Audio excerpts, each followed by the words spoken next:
monde s'est cassé la figure de minimum 30 à 40%, sauf la Nouvelle-Aquitaine et Bordeaux. Pourquoi ? Parce qu'en fait, on a un écosystème qui est fait de plein de types d'innovations et qui n'a pas qu'un secteur technologique.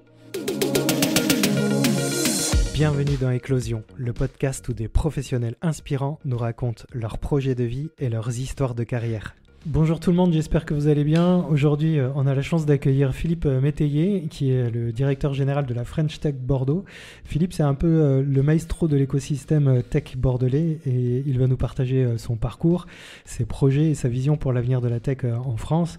On va parler de son parcours pro et des projets récents de la French Tech Bordeaux. Vous allez voir, il y a de quoi être fier, mais c'est pas tout. On va aussi discuter de sujets qui nous touchent tous, l'utilisation croissante de l'intelligence artificielle, les attentes numériques des jeunes en entreprise et bien sûr, on ne manquera pas de parler des opportunités nationales et internationales pour les startups françaises et notamment la French Tech Bordeaux qui soutient les jeunes entrepreneurs pour qu'ils deviennent des leaders mondiaux. Alors installez-vous confortablement, mettez vos écouteurs et préparez-vous à une conversation passionnante avec Philippe Métayer. Et juste avant de commencer, je tiens à remercier l'agence AWAM qui nous prête ses studios ici à Bordeaux. C'est parti Philippe, bonjour. Bonjour, ça va très bien. Merci d'avoir accepté mon invitation. Merci pour l'invitation. Et est-ce que tu veux te présenter rapidement avant de démarrer ? J'ai juste envie de dire qu'est-ce que tu veux savoir en fait, parce que je suis Philippe, je dirige la French Tech à Bordeaux et je suis animé par cette passion de la tech et de l'innovation. Voilà. Qu'est-ce qui t'a conduit à ce rôle actuel que tu as dans la French Tech Bordeaux ?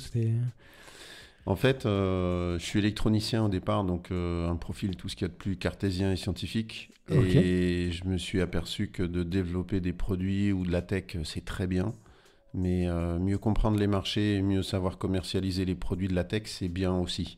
Ouais, les deux il faut les deux. Il faut les deux, ouais. Et moi qui ai cette formation, on va dire scientifique et technique, c'est un sujet qui m'a toujours passionné de comprendre un peu les tendances, les marchés, de comprendre pourquoi certains produits fonctionnent et d'autres ne fonctionnent pas ou on n'arrive pas à les vendre, ou en fait on ne les voit pas vraiment dans le commerce ou en ligne, etc. Alors que c'est des produits qui pourraient alors que certains produits sont absolument géniaux et on se dit mais pourquoi celui-ci il n'a pas fonctionné alors qu'il est mieux qu'un autre qui a bien fonctionné.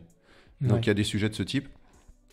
Et puis voilà, en termes de parcours, je suis électronicien, j'ai travaillé dans des petites startups qu'on n'appelait pas startups, mais des petites entreprises tech, quelques grands comptes. Ensuite, j'ai complètement bifurqué, j'ai été enseignant en lycée et dans le supérieur en électronique informatique. Ensuite, j'ai tout switché. J'ai fait ça une dizaine d'années et j'ai switché. Ensuite, j'ai travaillé pour faire en sorte que l'écosystème tech bordelais se développe, mais non plus en filière, mais en écosystème, c'est-à-dire c'était d'avoir une approche non pas par la santé, la mobilité, et de mettre tout le monde dans des couloirs de nage, mais de faire en sorte qu'il y ait une belle piscine et que tout le monde puisse travailler ensemble, quel que soit le secteur, la techno, le parcours, évidemment. Et ça a contribué à développer cet écosystème tech. Et puis, depuis 7 ans, je dirige la French Tech à Bordeaux. 7 ans, ouais. Ok. Et ton rôle, c'était vraiment d'essayer de connecter un peu toutes ces petites de start-up en écosystème, ce que tu dis. C'était vraiment d'essayer de les connecter ensemble, quoi. Les connecter, parce qu'en fait, le vrai sujet, c'est que tous les entrepreneurs sont très focalisés sur leurs produits, services, développement, trésorerie, financement, marché, clients, et c'est normal. Mais à un moment donné, ils sont toutes et tous, la tête dans le guidon. Et il est important d'avoir un label qui fédère un petit peu ces entrepreneurs, et c'est le rôle de la French Tech, et de sourcer un petit peu tous les projets qui peuvent se faire, se défaire, se construire, grandir très vite, parfois fermer, parce que c'est aussi ça la réalité de l'entrepreneuriat, c'est pas forcément la joie, mais il faut parler de tout, il n'y a pas de sujet tabou, et se dire que c'est un écosystème qui se transforme, qui bouge, qui a une dynamique. Et on a la chance à Bordeaux et en Nouvelle-Aquitaine d'avoir beaucoup de startups, beaucoup d'entreprises innovantes. Et nous, notre rôle, c'est de les fédérer et de faire en sorte qu'il y ait une dynamique globale. Et quel que soit le statut, qu'on soit stagiaire, alternant, salarié, doctorant, associé, PDG, peu importe. En fait, on fait partie d'une dynamique collective d'innovation pour créer de la valeur, créer de l'emploi et avoir un impact le plus fort possible. Et le rôle du directeur général de la French Tech, c'est quoi ? C'est d'animer tout ça ? C'est un rôle d'animateur ou... Alors, c'est pas forcément d'animateur, parce que ce qu'il faut comprendre, c'est que la French Tech, c'est un label qui a été créé par l'État il y a une dizaine d'années. Ouais. Et que, donc, c'est un label d'État. C'est comme une sorte d'AOC ou d'AOP, en fait, sauf que c'est pas du fromage, Oui. c'est un label. Ouais. Il est attribué à des territoires, et aujourd'hui, D'accord. il y a plus de 120 écosystèmes labellisés French Tech en France et hors France. Et il y a plus D'accord. d'écosystèmes labellisés French Tech hors France qu'en France. Ah ouais, ok. Ce qui donne tout de suite la dimension de ce réseau, qui n'est pas un réseau consulaire, qui n'est pas un réseau diplomatique, en fait, qui est une sorte de réseau d'entrepreneurs non officiel tout en étant officiel dans l'état d'esprit des entrepreneurs, pour faire en sorte que peu importe où l'entrepreneur crée son entreprise, il accède à un réseau mondial. Et ce réseau mondial de la French Tech lui permet d'ouvrir des portes à Pau, à Limoges, à Bordeaux, mais aussi évidemment à Lyon, à Lille, à Paris, mais aussi évidemment en Europe et dans tous les continents, pas tous les pays, mais tous les continents, parce qu'on a des interlocuteurs sur chacun de ces écosystèmes French Tech. Et nous, notre rôle, c'est d'aider, de mettre en relation, toujours qualifié. T'as une boîte dans la santé, tu l'as créée en Nouvelle-Aquitaine, tu te poses la question de comment tu attaques le marché canadien. Qui tu contactes? Nous, on peut donner des contacts. Okay. Et c'est des contacts qualifiés de startups de la santé qui ont déjà fait le même parcours ou d'interlocuteurs canadiens qui accueillent ou qui accompagnent des startups françaises dans le domaine de la santé. Et tout de suite, ils vont les connecter à l'écosystème, au CHU de Montréal, à des acteurs de la recherche, etc. Enfin, en fonction de ce que chacun cherche. Okay. Et ça, c'est notre rôle. C'est d'être un accélérateur de mise en relation qualifiée. Premier grand sujet. Et deuxième grand sujet, notre rôle, c'est de faire en sorte de délivrer des services concrets pour les entrepreneurs. Concret, j'insiste, parce que si c'est pas concret, les entrepreneurs s'en détournent. Et ils ont bien raison. Bien sûr. Donc on aide les boîtes à recruter, à trouver des clients, Okay. à se financer avec des investisseurs, et surtout à aussi, en même temps, à avoir toujours un impact sociétal et environnemental le plus fort possible. Avec des fortes valeurs, donc. Et quand tu dis un label, ça veut dire qu'il y a un cahier des charges. Si tu veux rentrer dans la French Tech, il faut que tu... Il y a des critères pour... Exact. Il y a un cahier des charges, en fait, qui est proposé par le ministère de l'économie et des finances. C'est très officiel. Et ce cahier des charges, en fait, est diffusé. Et nous, on y a répondu. On a été labellisé. Mais les labellisations sont de 3 ans. C'est des périodes courtes. Okay. Ouais. Donc, tous les 3 ans, les labels s'éteignent. Et il faut recandidater. Et le label s'allume à nouveau. Enfin, c'est tout ce qu'on souhaite à chaque fois, évidemment. Et en tout cas, nous, la French Tech Bordeaux, on a toujours été labellisé dès la première labellisation. Ce qu'il faut quand même avoir en tête, c'est qu'il n'y avait que quelques écosystèmes labellisés au tout début. On était 5. Et maintenant, on est 120. Et la labellisation actuelle, c'est sur 2023, 2024, 2025. Au 31 décembre 2025. On a fini cette période de labellisation. Évidemment, là, durant l'été, on va candidater pour être de nouveau labellisé sur 2026, 2027, 2028, en fonction du nouveau cahier des charges. Parce que l'actualité, l'écosystème d'innovation mondiale, il y a beaucoup de choses qui évoluent. Donc, il faut faire évoluer le cahier des charges. Alors, toi, tu as fait venir de belles entreprises à Bordeaux. C'est ce qu'on a dit. Ouais. Betclic, Mano Mano, Deezer, Ubisoft. Donc, on a un écosystème vraiment important bordelais dans la tech, quoi, aujourd'hui. Oui, pour donner quelques chiffres, on ne s'en rend pas toujours compte. Si on enlève tous les grands groupes, parce que il y a des milliers de salariés et puis c'est une répartition géographique forte. Si on enlève tous les grands groupes, la French Tech Bordeaux représente 32 000 salariés. 32 000. Ouais, c'est énorme. Ça, tout le monde ne s'en rend pas compte. Deuxième chiffre à avoir en tête, c'est que nous, on fédère 2000 organisations, 2000 entreprises qui vont de entreprises où il y a 3 associés, pas de salariés, où il y a qu'un salarié ou quelques salariés. La grande majorité ont moins de 10 salariés, mais on a quand même des startups qui démarrent à 2, 3, 4 et puis qui sont 50, 100, 200, 300, parce que 300 salariés, parce qu'ils se développent vite et puis il faut répondre aux besoins clients. Et comment on fait pour accompagner les startups locales pour qu'elles deviennent justement peut-être des futurs leaders mondiaux comme Betclic ou d'autres entreprises quand on est à Bordeaux? D'abord, on écoute les besoins. C'est comme les entrepreneurs, il faut comprendre quels sont les besoins. Ça, c'est très très important parce qu'on peut décréter tout ce qu'on veut, mais si ça ne répond pas à un besoin, ça ne servira pas à grand-chose. Donc, c'est écouter les besoins. Et le deuxième sujet, c'est travailler ensemble. Parce qu'en fait, nous, on est un label, French Tech, mais on ne peut pas faire à la place de tous les autres. C'est-à-dire que des investisseurs, leur rôle, c'est d'investir. Les incubateurs, les accélérateurs, leur rôle, c'est d'accompagner au quotidien des entrepreneurs dans le développement de leur start-up. Nous, notre rôle, c'est pas d'accompagner au quotidien. Notre rôle, c'est de donner une dynamique globale d'écosystème, de proposer des actions concrètes et des services concrets pour les entrepreneurs que des incubateurs seuls ont du mal à mettre en place, que des investisseurs seuls ont du mal à mettre en place, que des collectivités ont du mal à mettre en place. Par exemple, on fait des Job Connect géants. Donc, on a minimum 50 startups. Parfois, on est monté à 120 startups qui viennent en présentiel et on leur promet 1000 candidats en physique. 1000 candidats. Et en fait, ils recrutent des stagiaires, des alternants, des CDD, des CDI, des PhD, des docteurs et doctorants et des associés. Donc, ça veut dire que vous travaillez aussi avec les écoles, j'imagine, pour faire venir des étudiants ou des stagiaires, des apprentis, etc. On a une centaine de partenariats. Les grands partenaires avec l'on a évidemment avec des PME, TI, grands comptes. Mais on a aussi des partenariats avec tous les incubateurs, accélérateurs pour aider les entrepreneurs à s'orienter vers le bon incubateur s'ils en recherchent un. Parce qu'il y a plusieurs dizaines d'incubateurs sur le territoire.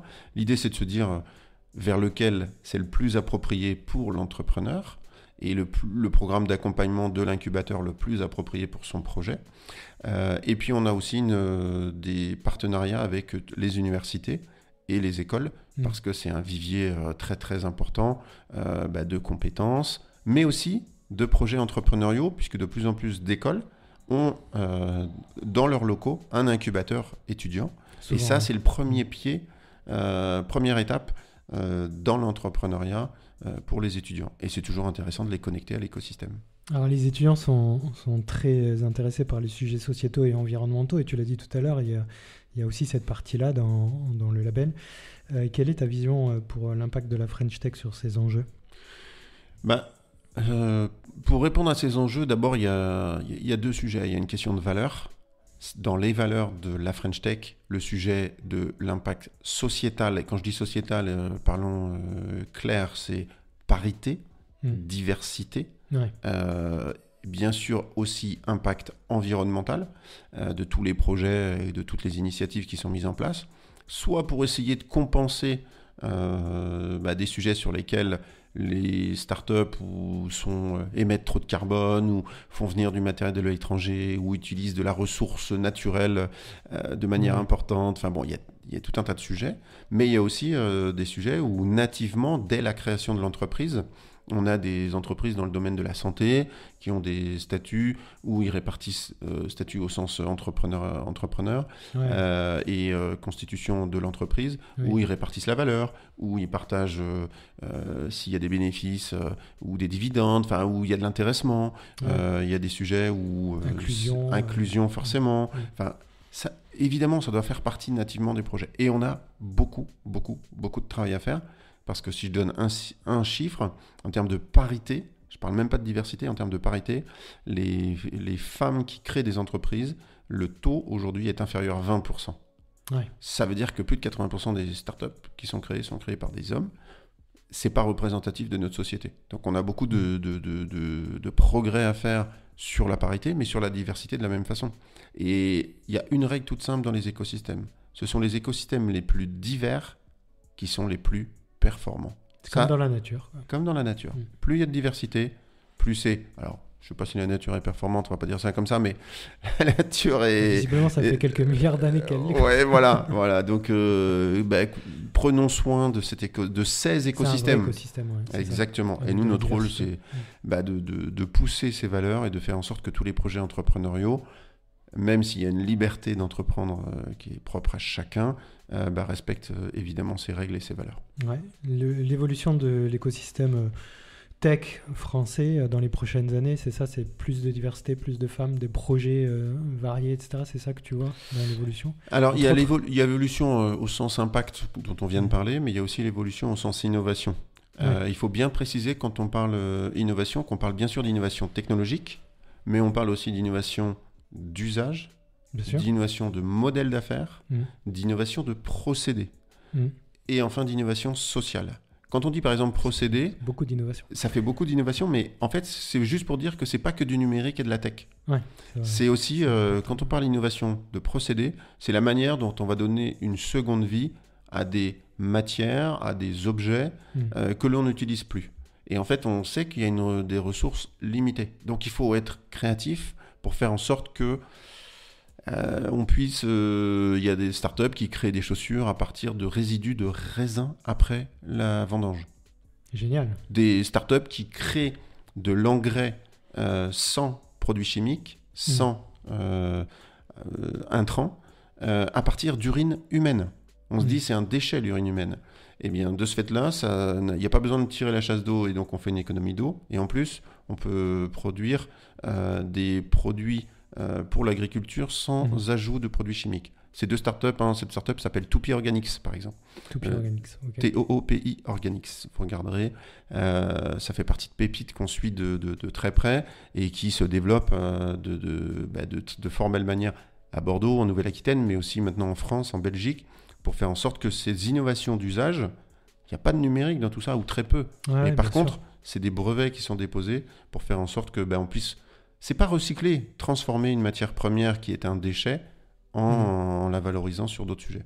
Ouais, c'est vrai que quand on pense French Tech, on pense forcément technologie, numérique. Ouais. Exact. Il n'y a pas que ça, ouais, effectivement. Et non. De plus en plus, on a des startups dans la tech et le numérique, évidemment, mais aussi sur des sujets comme l'alimentaire, l'agriculture, la mobilité, la conception, l'industrie. Enfin, il y a des sujets vraiment différents. La tech peut venir en support d'une activité. Voilà, par exemple, tu dis mobilité, on pense forcément à Uber. Ouais.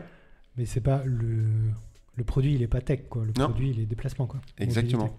L'innovation, elle est sur l'usage, en fait, sur la façon de mettre en relation des personnes qui veulent se déplacer avec des services proposés pour se déplacer. C'est juste l'intermédiation qui est différente.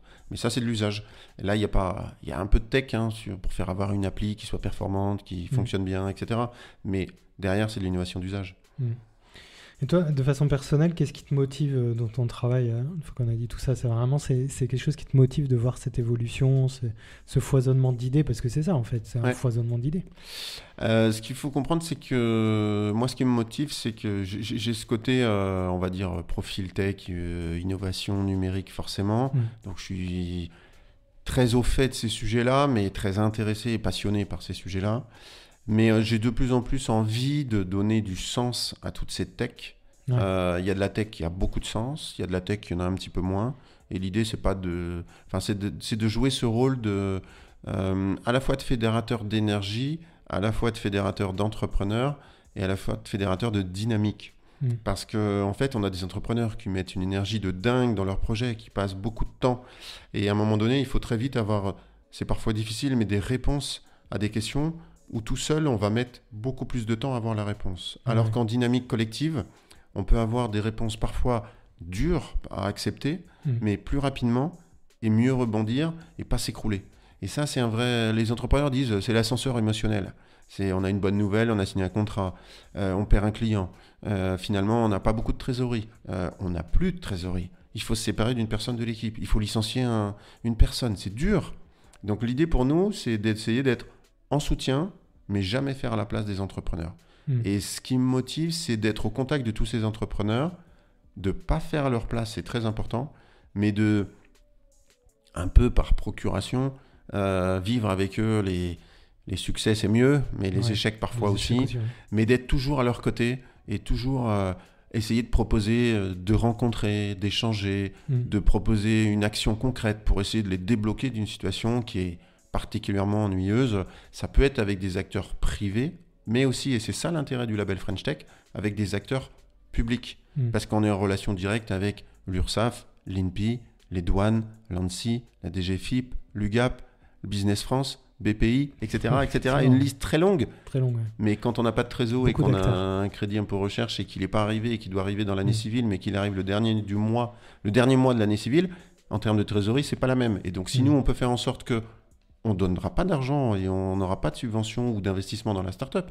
Mais si on peut faire en relation avec la DGFiP qui va débloquer de 6 mois le versement de ce crédit impôt recherche, la start-up, elle a gagné 6 mois de trésorerie avec ce montant du crédit impôt recherche. Et ça paraît tout bête, mais c'est plein de petites choses de ce genre qui font que c'est des retours positifs. Et ça en fait, on donne du sens à notre job en fait, au quotidien. Ouais. Tu as un rôle un peu politique en étant directeur général de French Tech Bordeaux?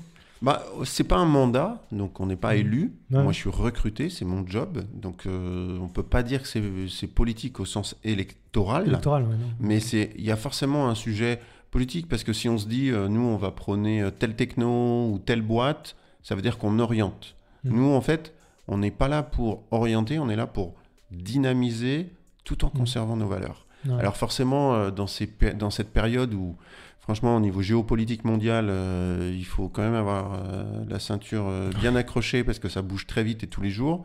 Forcément, il y a des sujets où on est plus soumis par contrainte à des priorités qui sont les nôtres en termes de défense de valeurs, mais aussi en termes de souveraineté, parce que c'est un mot qui est très utilisé depuis plusieurs mois.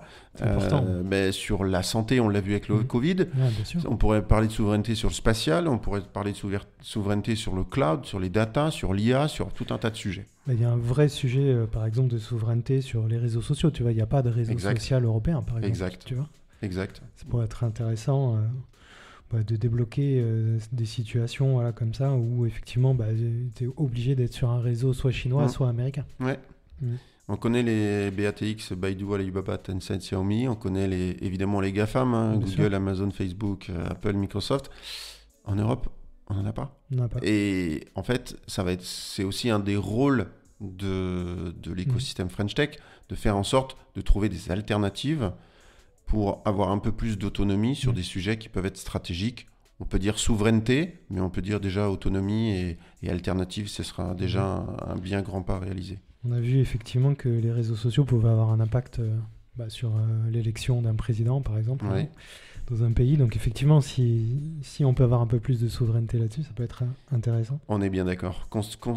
Continuons à défendre nos valeurs démocratiques. Exactement. Si tu devais donner un conseil, par exemple, à un jeune entrepreneur aujourd'hui qui a envie de se lancer, qui a une idée, voilà, tu lui donnerais quoi comme conseil? Un conseil? Ouais, le seul. Si je suis très orienté, je vais lui dire rejoindre le réseau de la French Tech, forcément. Non, je vais lui échanger avec d'autres entrepreneurs. Échanger avec maximum d'entrepreneurs qui ont déjà réalisé les premiers pas que lui est en train de réaliser. Et ça, il faut qu'il puisse les rencontrer. Il faut qu'il puisse échanger. Et un entrepreneur qui n'ose jamais parler de son projet parce qu'il dit c'est confidentiel, j'en parle pas, c'est une erreur stratégique, directe. Ouais, j'ai déjà entendu ça et je suis plutôt d'accord. Ouais. Il faut en parler. Si on est capable de le verbaliser, d'en parler, c'est que la feuille de route elle est claire, c'est qu'on sait ce qu'on va faire, etc. Si on n'en parle pas, à un moment donné, on reste tout seul avec son projet. Peut-être que ça va marcher et je le souhaite à toutes et tous. Mais peut-être qu'à un moment donné, en parlant, une autre personne, notre interlocuteur, va nous faire un retour sur un sujet qui va nous faire penser ou faire penser à l'entrepreneur et se dire mais si j'avais fait ça, en fait, ça aurait super bien fonctionné, encore mieux. Mais peut-être que le marché que je vise, en fait, c'est pas celui-là qu'il faut adresser, c'est un autre. Peut-être que le produit, il ne faut pas développer 10 fonctionnalités, 3 suffiront, etc., etc. Le modèle économique, etc. Ouais, il faut en parler, bien sûr. Ouais. Et toi, tu es proche de... Comment on appelle ça? Des gens qui sont labellisés, des entreprises qui sont labellisées. Tu es proche de ces gens-là? Tu vas sur le terrain, tu discutes avec eux? C'est pas... Je suis à Bordeaux en scooter et je suis ravi d'être en scooter parce que je gagne beaucoup de temps entre les rendez-vous. Et je pense que peu importe le coin où je suis à Bordeaux, je peux travailler un peu dans des centaines d'endroits parce que je suis allé dans plein de startups, plein d'endroits, plein d'incubateurs, plein de lieux où pour rencontrer justement les entrepreneurs. L'idée, c'est de surtout pas être déconnecté, quoi. Parce que là, ce serait pas bon. Un indicateur tout simple. Hein. Mais moi, j'en ai un indicateur tout simple. C'est que depuis que je dis je vais interviewer le DG de la French Tech Bordeaux, tout le monde dit ah oui, Philippe. Tout le monde te connaît. Bon, c'est parfait. C'est un bon indicateur. C'est un bon signe. C'est un bon signe. J'avais donné le chiffre du nombre d'entreprises adhérentes à la French Tech Bordeaux. Fin 2024, on était à 800 entreprises adhérentes à la French Tech Bordeaux. C'est énorme. Et en fait, ça nous classe numéro 1 sur les 120 écosystèmes labellisés French Tech dans le monde. par le nombre d'entreprises Énorme. adhérentes. Mais ça, c'est un travail de terrain de plusieurs années, pas que de moi, de toute l'équipe de la French Tech. On n'est pas nombreux, on est 6 permanents, plus 2 alternants. C'est une petite équipe. Mais on suit 35 000 salariés, 2000 entreprises et on a beaucoup de programmes et d'actions toutes les semaines pour les entrepreneurs. Et j'imagine que ça prend beaucoup de temps. Et comment tu concilies un peu ta vie personnelle, professionnelle? C'est facile? Non, c'est difficile. C'est difficile parce que c'est prenant tout le temps. C'est un équilibre. Pour durer, il faut se ménager. Ça, c'est un vrai sujet. Du sport un peu? Je fais beaucoup de sport. Beaucoup de sport, ouais. Sauf que là, j'étais blessé à cause d'une trottinette qui m'a renversé alors que j'étais en vélo. Mais bon, je dirais rien. Que je croise pas ce gars qui est parti et qui m'a laissé par terre avec mon fémur fissuré et mon genou en vrac. Mais bon, bref. Ce que je veux dire, c'est que maintenant, je peux reprendre le sport. Donc, je suis content. Ça fait 10 mois. Non, je fais de la course à pied, je fais du triathlon. J'essaie de prendre soin de moi aussi. Mais forcément, c'est très prenant, en fait. Parce qu'on veut être au service des entrepreneurs, on veut être disponible. Il y a beaucoup de choses qui se passent hors temps de travail. C'est des after-work, c'est des déj, des meet-up, des petits déj, des délégations à l'international, des déplacements, etc. Donc, mine de rien, la semaine est vite remplie. Et quand on a échangé avec beaucoup d'entrepreneurs, on n'a rien délivré. Et il faut qu'on délivre des choses, des actions. On a des indicateurs, puisque le label, c'est tous les 3 ans. Donc, on est évalué sur un certain nombre d'indicateurs, d'actions concrètes. Donc, et c'est très bien, mais ça veut dire qu'il faut trouver l'équilibre entre ce qu'on doit délivrer et ce sur quoi on doit être concentré et travailler dans un bureau, et puis ce sur quoi il faut aussi être animé, être sur le terrain, organiser des événements, des actions, des projets. Et puis essayer de dormir un peu, de vivre à côté, de prendre soin de ses proches, de profiter de sa famille, parce qu'on le dit jamais assez, on n'a qu'une vie, donc il faut en profiter aussi. Donc c'est tout cet équilibre qui est... voilà. Donc j'aime à dire que les journées ne font que 24 heures, mais qu'elles sont souvent trop courtes. C'est ça, exactement. Que 24 heures. Dommage. Et... comment tu perçois, on va parler un peu d'intelligence artificielle, c'est un sujet qui est très très très d'actualité. Comment tu perçois l'adoption croissante de l'intelligence artificielle par les jeunes, tu vois? Alors les jeunes et les moins jeunes, mais il y a les jeunes aussi, forcément. Mais c'est-à-dire que nous, on a connu, tu vois, l'évolution. C'est-à-dire que là, c'est pas arrivé comme ça, d'un coup, on a vu, on n'avait rien, puis d'un coup, on arrive à aujourd'hui. Mais les jeunes qui arrivent tout de suite là avec l'intelligence artificielle, tu sais, avec la facilité d'utiliser ChatGPT pour l'école, pour tu vois. Il y a un sujet auquel les nouvelles générations sont habituées et auquel nous, qui avons quelques générations de plus, ne sommes pas habitués. Et on l'oublie un petit peu. C'est la vitesse de diffusion de ces outils, quel que soit l'outil. Si on prend le nombre d'années qu'il a fallu pour qu'un téléviseur couleur entre dans les foyers du monde entier en millions ou en milliards, ça a mis des décennies. Si on prend le smartphone, ça a mis quelques années. Si on prend l'IA, ça a mis quelques mois, si je fais un raccourci. Et de ce fait-là, à partir du moment où on a un smartphone, en fait, l'IA, elle est sur notre smartphone, qu'on le veuille ou qu'on le veuille pas, parce que les grandes plateformes l'intègrent directement et on utilise tous déjà de l'IA sans le savoir, en fait. Par contre, on peut interroger des outils spécifiques d'IA. Donc, il y a une question de vitesse qui est très importante et qui peut être un peu déconcertante. Parce qu'en fait, on perd un petit peu il n'y a plus d'éducation, en fait. On peut être formé pour être conducteur de grue de chantier, mais on ne peut pas être formé... le temps de formation d'un conducteur de grue de chantier, il va falloir aller sur place, il va falloir faire de la théorie, de la pratique, des jours, des semaines, avoir une certification, un brevet, un diplôme, ça dépend des types de formation. Pour l'IA, non. On vous met cet outil entre les mains et débrouillez-vous. Et il y a un vrai sujet, 1 de vitesse, 2 de massification, 3 d'éducation. Et en fait, les conséquences, pour des personnes qui ont suffisamment de recul pour savoir comment on interroge les IA, ce que l'on entre dans l'IA, où est-ce que c'est hébergé, qu'est-ce qui en est fait, etc., j'ai envie de dire, c'est pas un problème. C'est plutôt un outil de productivité ou d'amusement. Enfin bon, on sait qu'on peut faire beaucoup de choses avec les IA. C'est pas grave. Ça peut être un outil pertinent. Par contre, pour des personnes qui découvrent et qui ne connaissent pas le bac Parce que le front, c'est l'interface, et puis le back, on ne sait pas trop ce qu'est fait de nos textes, de nos prompts, de nos images, etc. Eh bien là, c'est un vrai sujet. Et le troisième profil, c'est les personnes qui vont se sentir exclues. Qui vont dire non mais je comprends rien, l'IA c'est pas mon sujet. Mais la fracture numérique qui était plutôt sur l'appareil, le smartphone, la connexion internet d'avant, aujourd'hui ça va être sur l'usage, et alors là il va y avoir une fracture encore plus forte. Donc nous, notre rôle c'est de faire, enfin mon regard en tout cas, c'est d'informer sur ce qu'est non pas l'IA mais l'usage de l'IA, et de bien comprendre que par exemple, il y a une petite tendance en ce moment où tout le monde met sa photo pour avoir en retour...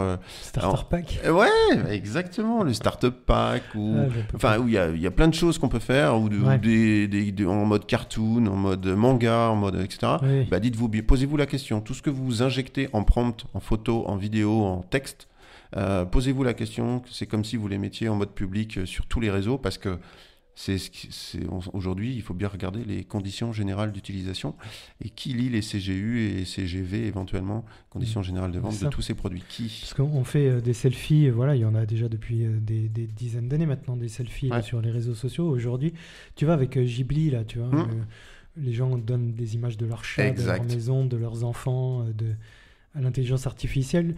Tu sais, tu as l'impression que c'est pour toi, parce qu'après tu vas la télécharger, l'image, si tu décides de la montrer sur les réseaux, tu vas la montrer, mais en fait, tu viens de donner une photo, tu vois, de ton intimité presque, bien sûr, à OpenAI ou...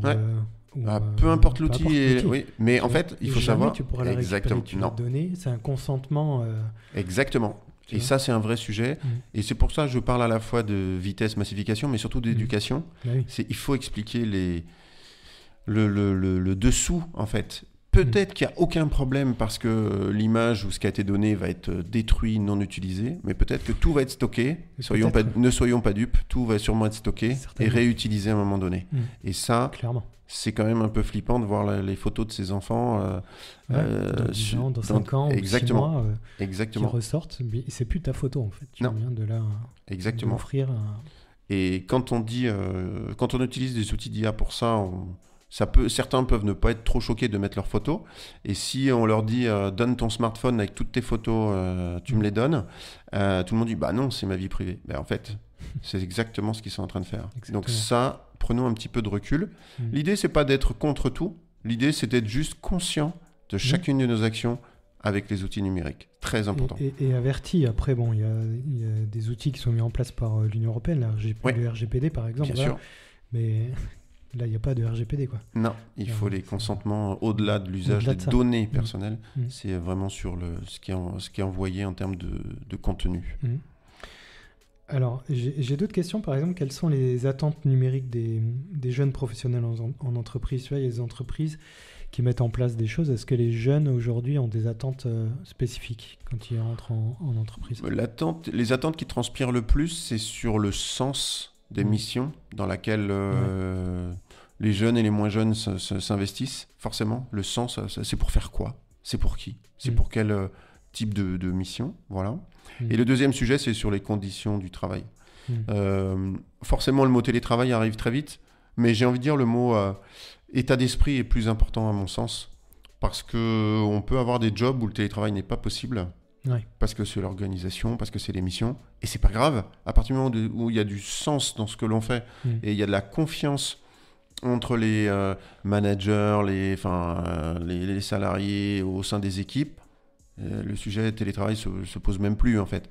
Par contre, si c'est sans arrêt la justification dans tous les sens sur des missions ou des postes qui sont moins pourvus de sens, c'est un peu plus difficile, et ça je le comprends. Donc il faut donner du sens au travail dans l'entreprise, ou même du sens dans les valeurs de l'entreprise, dans ce qu'elle produit, dans ce qu'elle fait. Et je pense que, pardon je te coupe, mais les dirigeants portent ces valeurs en fait. Voilà, et c'est vraiment une question de... les dirigeants ont une forte responsabilité, bien sûr, de vision, de trésorerie, de financement, de durabilité, d'impact, évidemment, mais aussi d'engagement en fait envers leurs équipes pour expliquer ce qu'ils font, quelle est la direction, comment, avec qui, pourquoi. Et en fait, quand on le dit, en fait, le fait d'en avoir parlé, ça rassure et ça permet à tout le monde de savoir un petit peu ce qu'il en est. Et s'il y a des personnes dans les équipes pour qui ça correspond pas ou ça va pas, très vite, ça va être décelé et très vite, les personnes, soit elles partent d'eux-mêmes, soit elles trouvent autre chose. Enfin, et en fait, ça se fait naturellement sans fracas, en fait. Et de se dire, c'est pas, on est bien d'accord que c'est pas, tout n'est pas rose, mais il y a quand même des sujets où à un moment donné, il faut qu'on se pose et qu'on prenne un café ensemble ou une bière ou un verre de vin. Ouais, dans tous les cas, il faut être transparent, quoi. Mais bien sûr, Qu'est-ce que c'est important. Et justement, la French Tech intègre ses attentes, tu vois, dans ses missions ou dans ses initiatives auprès des entreprises. C'est-à-dire que vous accompagnez les entreprises en leur disant ce type de message, voilà, les jeunes d'aujourd'hui ont besoin de mettre du sens dans ce qu'ils font. Alors après, alors oui et non. Oui, parce qu'en fait, c'est en fait, on doit être exemplaire sur ces sujets et on doit embarquer toutes celles et ceux qui le souhaitent, entrepreneurs, salariés, collaborateurs, grands comptes, investisseurs, etc. Mais en respectant ces valeurs, en adhérant à ces valeurs, parce que les valeurs, chacun prend sa propre responsabilité de les respecter ou pas. Mais nous, en tout cas, c'est ce qu'on véhicule et c'est ce qu'on tient à véhiculer. Et ça, c'est très important. Après, on ne va pas rédiger des offres d'emploi à la place des entreprises. On ne peut pas le faire. Et on n'a pas vocation à le faire. Par contre, on peut être, à un moment donné, suffisamment en confiance avec les entreprises pour leur dire « il nous semblerait que ». Et ça, c'est très important. Et ce rôle de tiers de confiance que l'on développe avec les entrepreneurs, c'est aussi un rôle non pas de parti pris, parce que, et ça c'est important de le dire, quand on aide des startups à recruter, on n'a aucun commissionnement. Aucun. Et on n'en veut pas. Quand on aide des investisseurs ou des startups à trouver des investisseurs, on n'a aucun commissionnement. Et on n'en veut pas. Parce qu'en fait, on doit être objectif et neutre. Bien sûr. Donc, ce rôle de tiers de confiance, il est rare. En fait, qui le fait dans l'écosystème ? C'est nous, parce qu'en fait, on a un statut associatif. On est une association loi 1901.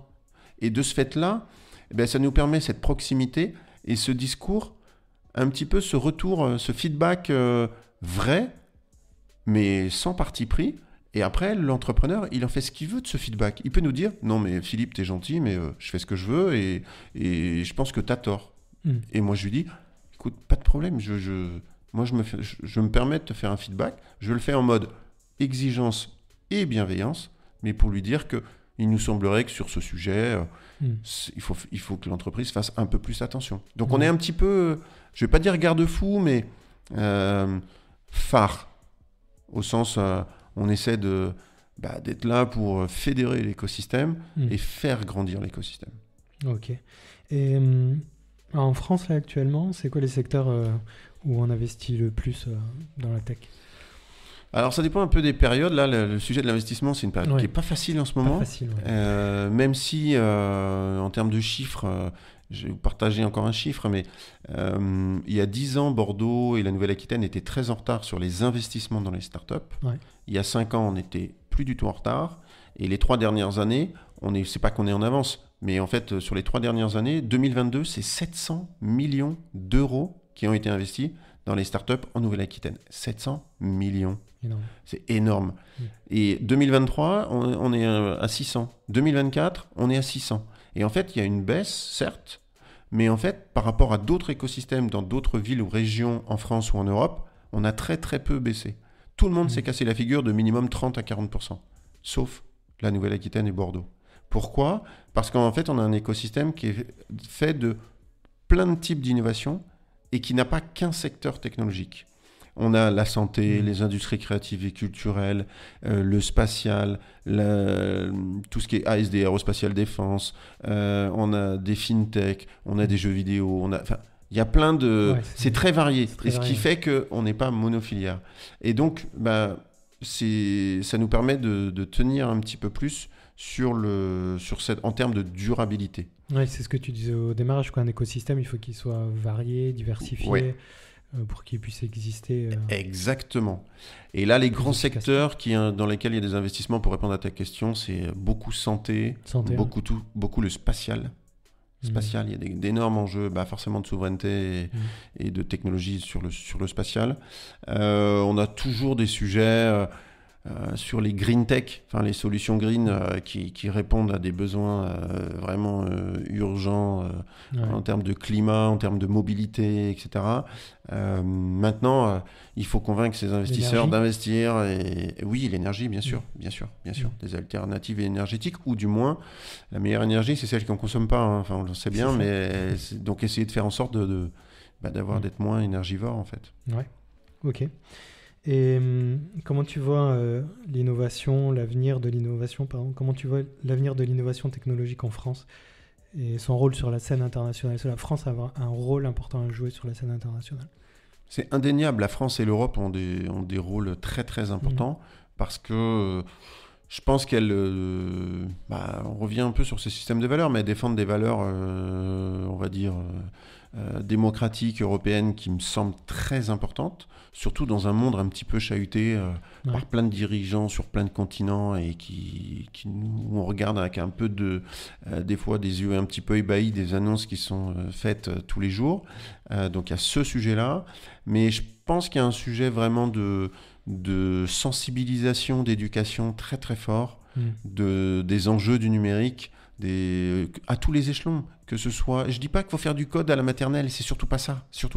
C'est se dire, en termes d'usage, il y a des sujets où, qu'on soit pour ou qu'on soit contre, à partir du moment où 80% des Français l'utilisent, il y a une question à se poser. Donc comment on fait pour accompagner sans se faire rattraper ou doubler par des plateformes, des services que tout le monde utilise, mais en fait on se dit non, on n'en parle pas. Si, il faut en parler. Il n'y a pas de sujet tabou. Bien sûr. C'est il faut en parler. Éducation d'usage, éducation de... C'est pas forcément... tout le monde ne va pas devenir du jour au lendemain un Mark Zuckerberg ou un Steve Jobs. Exactement. Voilà.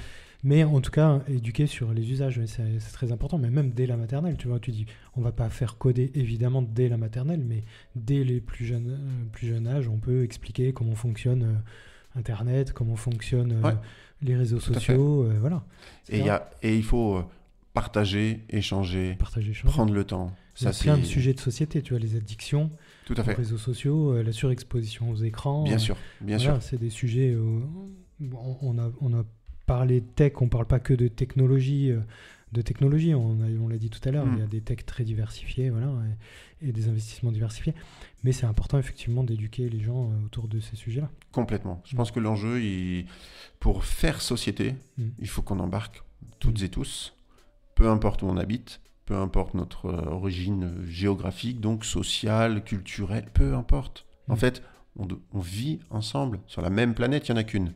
Donc faisons en sorte avec tous ces outils et tous ces services innovants, numériques, technologiques, on met tous les mots qu'on veut. En fait, à un moment donné, il faut qu'on essaie de faire sens et de faire en sorte... certes, de répondre à des enjeux, des envies, il y a tout ça, mais à un moment donné, il faut qu'on puisse aussi se dire quel est d'un point de vue commun, d'un point de vue bien commun, quel sens on donne à tout ce qu'on fait. C'est facile à dire, c'est toujours facile à dire, c'est toujours plus difficile à faire, mais je pense que c'est le sens du collectif en fait, que si moi je l'oublie, tu vas me le rappeler. Et si tu me le rappelles avec bienveillance et qu'on est proche, je vais me dire, mais en fait, t'as raison. Et il faut que j'arrête de faire ceci. Et puis, on essaie de progresser ensemble. Et je pense que rien que ça, c'est un beau message à faire passer à tous ceux qui écoutent le podcast. Eh ben, on va s'arrêter sur ce beau message. Alors, merci beaucoup, Philippe, pour cette discussion inspirante. Merci. Et je souhaite...